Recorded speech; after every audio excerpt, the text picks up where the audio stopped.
ময়মনসিংহ ৮ আসনে বিএনপির প্রার্থীর সমাবেশ অনুষ্ঠিত হচ্ছে। বিষয় জানাতে ঈশ্বরগঞ্জ সরকারি ডিগ্রি কলেজ মাঠ থেকে যুক্ত আছেন হারুনুর রশিদ। হারুন, শেষ মুহূর্তের প্রচারণায় কি বলছেন প্রার্থীরা, জানাবেন। এনি নির্বাচনের আর মাত্র 4 দিন বাকি। 4 দিন পরেই জাতীয় সংসদ নির্বাচন অনুষ্ঠিত হবে এবং এই নির্বাচনে যারা অংশগ্রহণ করেছেন, যারা প্রার্থী হয়েছেন বিভিন্ন আসনে, তারা কিন্তু এখন শেষ মুহূর্তের প্রচারণা চালাচ্ছেন। আমরা এই মুহূর্তে আছি ময়মনসিংহের ঈশ্বরগঞ্জ সরকারি ডিগ্রি কলেজ মাঠে। এখানে কিছুক্ষণ আগে এই ময়মনসিংহ ৮ ঈশ্বরগঞ্জ আসনের যিনি ধানের শীষের প্রার্থী লুৎফুল্লাহেল মাজেদ বাবু, তার একটি নির্বাচনী জনসভা শেষ হয়েছে।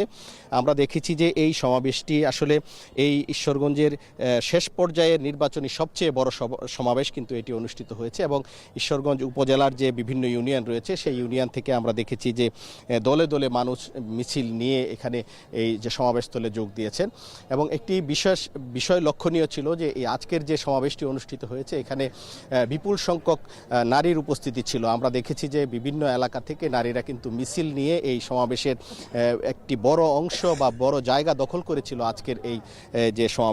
এখানে এই আসনের যিনি ধানের শীষের প্রার্থী লুৎফুল্লাহেল মাজেদ বাবু, তিনি বেশ আবেগঘন বক্তব্য রেখেছেন এবং তিনি এই যে সামনে যে নির্বাচন, এই নির্বাচনে তিনি জয়ী হতে পারলে এই অঞ্চলের মানুষের জন্য কি করতে পারবেন বা তার কি পরিকল্পনা রয়েছে সেই বিষয়ে কিন্তু বিশদ উপস্থাপন করেছেন এবং বিশেষ করে উল্লেখযোগ্য কিছু বিষয় রয়েছে, যেমন শিক্ষা ব্যবস্থার আমূল পরিবর্তনে তিনি কাজ করতে চান, স্বাস্থ্য ব্যবস্থার উন্নতি করার জন্য তিনি কাজ করতে চান এবং আরেকটি বিষয় বলেছেন যে এই ঈশ্বরগঞ্জ উপজেলায় প্রচুর রিক্সা এবং অটোরিক্সা চলাচল করে, যাদেরকে একটি ইজারাদার কর্তৃপক্ষের কাছে প্রতিদিনই তাদেরকে একটি বড় অঙ্কের টাকা দিতে হয় প্রত্যেকটি রিক্সা অটোরিক্সাকে।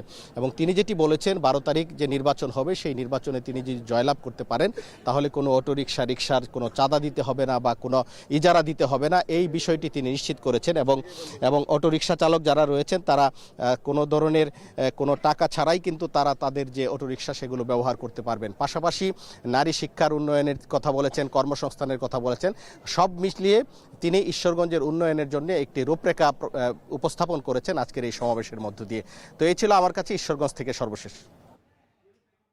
ময়মনসিংহে নির্বাচনী প্রচারণার খবর জানাচ্ছিলেন হারুনুর রশিদ।